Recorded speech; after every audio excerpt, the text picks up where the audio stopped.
DGISPR चयो आहे त क़ौमी सलामती जे बयानीअ ते इतफ़ाक़ राय वक़्त जी ज़रूरत आहे। DGISPR सां क़ौमी पैगाम अमन कमेटी जी मुलाक़ात।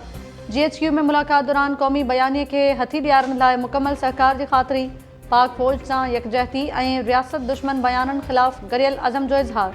DGISPR चयो त दुश्मन जे नफ़्सियाती जंग जे मुक़ाबले लाइ अवामी शऊर ऐं सचाई ते ॿधल बयानियो फ़ैसिलाइतो हथियार आहे। इन करे क़ौमी सलामती जो बयानीअ खे आम माण्हुनि ताईं पहुचाइण लाज़मी बणिजी वियो आहे। मुल्क मां दहशतगर्दी जे ख़ात्मे लाइ पाक फ़ौज ऐं अवाम हिकु पेज ते आहे। क़ौमी असैम्बली में अपोज़िशन लीडर जी मुक़ररी वारे मामले ते हुकूमत ऐं तहरीक इंसाफ़ जे विच में इतफ़ाक़ थी वियो। PTI चेयरमैन बैरिस्टर गोहर तस्दीक़ कई त अपोज़िशन लीडर जी सीट 7 अगस्त खां ख़ाली हुई, जंहिंजो ऐलान क़ौमी असैम्बली जो स्पीकर कंदो।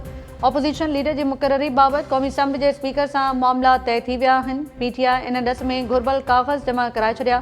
महमूद ख़ान अचकज़ई खे अपोज़िशन लीडर मुक़ररु करण जो फ़ैसिलो कयो वियो आहे। महमूद ख़ान अचकज़ई जी अपोज़िशन लीडर तौरु मुक़ररी जो बाक़ाइदा नोटिफिकेशन ख़मीस ॾींहुं जारी थियण जो इम्कान आहे। KP जे गवर्नर फैसल करीम कुंडी चयो आहे त जेकॾहिं पाकिस्तान में अफ़गानिस्तान दहशतगर्दी न पियो करे त ॿुधायो वञे त दहशतगर्दी केरु करे रहियो आहे। पेशावर में प्रेस कॉन्फ्रेंस कंदे फैसल करीम कुंडी चयो त KP जो वॾो वज़ीर सुहेल आफ़रीदी ॿुधाए त माण्हुनि खे केरु शहीद करे रहियो आहे। ही चाहिनि था त फ़ौज ख़ैबर पख़्तूनख़्वा मां निकिरी वञे ऐं ऑपरेशन न करे। छा पुलिस दहशतगर्दनि सां ख़ाली हथनि सां विढ़ंदी? गवर्नर KP चयो त मञूं था त वफ़ाक़ 100% हिसो नाहे ॾिनो, पर जेका रक़म ॾिनी वई उहा किथे लॻाई वई। वज़ीर आज़म जे कोऑर्डिनेटर इख़्तियार वली चयो आहे त सुहेल आफ़रीदी इदारनि ते हमलनि में मुलविस आहे। हसास इदारनि ते हमलनि में मुलविस शख़्स खे वॾी वज़ारत ते रहण जो को जवाज़ न आहे। बहितर आहे त सुहेल आफ़रीदी इस्तीफ़ा ॾिए, न त क़ानून पंहिंजो रस्तो इख़्तियार कंदो। निजी TV सां ॻाल्हाईंदे इख़्तियार वली चयो त तहरीक इंसाफ़ जो कमु मुल्क जा मसइला हल करणु न पर मुल्क खे नुक़सानु पहुचाइणु आहे। इहा मुल्क दुश्मन ऐं दहशतगर्द जमात आहे। वज़ीर आज़म शहबाज़ शरीफ़ अमन अमान ऐं ॿोॾ सूरतहाल ते सुहेल आफ़रीदी खे मीटिंग में घुरायो, पर हू न आयो। सुहेल आफ़रीदी अचे, असांखे अफ़गान तालिबान जे दहशतगर्दी में मुलविस हुअण जा सबूत ॾींदासीं। PTI कराची में 9 मई जहिड़ो वाक़ियो वर्जाइण जी कोशिशि कई। सिंध खे महिमान नवाज़ी जो सिलो दहशतगर्दी सां ॾिनो वियो। सिंध में 8 फरवरी ते फीता रोक हड़ताल करणु न ॾींदासीं। सीनियर सूबाई वज़ीर शर्जील इनाम मेमून जी प्रेस कॉन्फ्रेंस। शर्जील मेमून चयो त PTI जे कारकुननि कराची में माहौल ख़राब कयो। कराची में 9 मई जहिड़ो वाक़ियो वर्जायो वियो।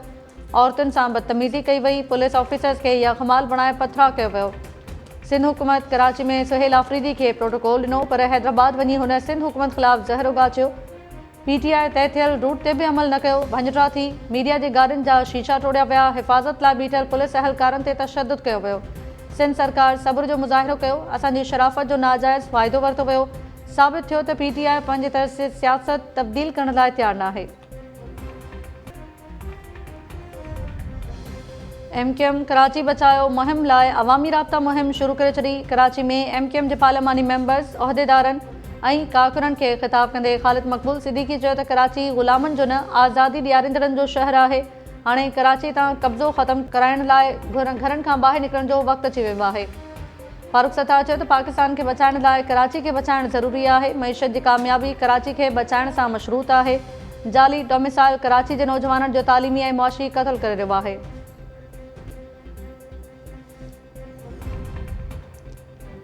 कराची मां टैंकर्स ऐं हाइड्रेंट ज़रिए पाणी फ़राहमी ख़तमु करण जो फ़ैसिलो। KMC इख़्तियारनि मूजिबि mayor Karachi Murtaza Wahab water corporation जे आला इख़्तियारनि खे मुतबादिल निज़ाम तयारु करण जी हिदायत जारी करे छॾी। मेयर कराची इख़्तियारनि खे हिदायत ॾींदे चयो त कराची में मौजूदु समूरनि 7 हाइड्रेंट्स खे ख़तमु करे लाइन ज़रिए पाणी फ़राहम कयो वञे ऐं शहरनि खे घर वेठे लाइन ज़रिए पाणी फ़राहम करण जो बंदोबस्तु कयो वञे। मेयर कराची मूजिबि वाटर हाइड्रेंट सां माहवार 3 करोड़ रुपयनि जो रेवेन्यू हासिलु थिए थो। वाटर हाइड्रेंट जो कॉन्ट्रैक्ट गुज़िरियल साल ख़तमु थी चुको आहे। नओं कॉन्ट्रैक्ट जारी न कयो वेंदो। शहरनि जे टैंकर्स मां जान आजी कराईंदासीं। टैंकर ज़रिए पाणी फ़राहम करणु मुस्तक़िल हल न आहे। इन सां शहरनि खे ॾुखियायूं पेश अची रहियूं आहिनि। सिंध हुकूमत निजी शोबे खां ज़रई बिज ख़रीद करण बदिरां हारियुनि खे पंहिंजे तयारु कयल सरकारी बिज सस्ते अघ ते फ़राहम करण जो फ़ैसिलो करे छॾियो। सिंध सीड कारपोरेशन तरफ़ां सूबे जी समूरी ज़रई ज़मीन खे जियो मार्किंग कराइण जो बि फ़ैसिलो। ज़राअत खाते जे वज़ीर मोहम्मद बख्श महर जी सदारत हेठि इजलास। सिंध सीड कारपोरेशन जी कारकर्दगी जो जाइज़ो। अमलदारनि पारां कारकर्दगी रिपोर्ट्स पेश। इजलास में ख़ानगी शोबे बदिरां हारियुनि खे सरकारी तयारु कयल मयारी बिज सस्ते अघ ते ॾियण जो फ़ैसिलो कयो वियो। सूबाई वज़ीर मोहम्मद बख्श महर चयो त हारनि खे सिंध सीड कारपोरेशन ज़रिए सरकारी मयारी बिज सस्ते अघनि ते फ़राहम कयो वञे। अमेरिका ईरान सां वापार कंदड़ मुल्कनि ते टैरिफ लॻाइण जो ऐलान करे छॾियो। सदर ट्रंप सोशल मीडिया ते जारी बयान में ख़बरदार कयो त ईरान सां वापार कंदड़ मुल्कनि ते 25% टैरिफ लॻायो वेंदो। अमेरिकी सदर चयो त इहो हुकुम हतमी आहे ऐं उन ते अमल दरामद तकिड़ो थींदो। चीन हिक तरफ़े अमेरिकी पाबंदियुनि जी मुखालफ़त कंदे चयो आहे त ज़ोर ज़बरदस्ती सां मसइला हल न थी सघंदा। मफ़ादनि जे तहफ़ुज़ लाइ असां ठोस क़दम खणंदासीं। ऐं अमेरिका पंहिंजे शहरनि खे फ़ौरी तौर ते ईरान छॾण जो हुकुम जारी करे छॾियो। ईरान में 2 हफ़्तनि खां जारी एहतजाज पुरतशद्दुद शक्ल इख्तियार करे विया। अमेरिकी सफ़ारतखाने वार्निंग जारी कंदे पंहिंजे शहरनि खे चयो आहे त ईरान में गैर यकीनी वारी सूरत-ए-हाल सबबि अमेरिकी शहरनि जी सलामती खे ख़तरो आहे। इन करे अमेरिकी शहरी ज़मीनी रस्ते सां आर्मेनिया या तुर्की जे रस्ते खां ईरान मां निकिरी वञनि।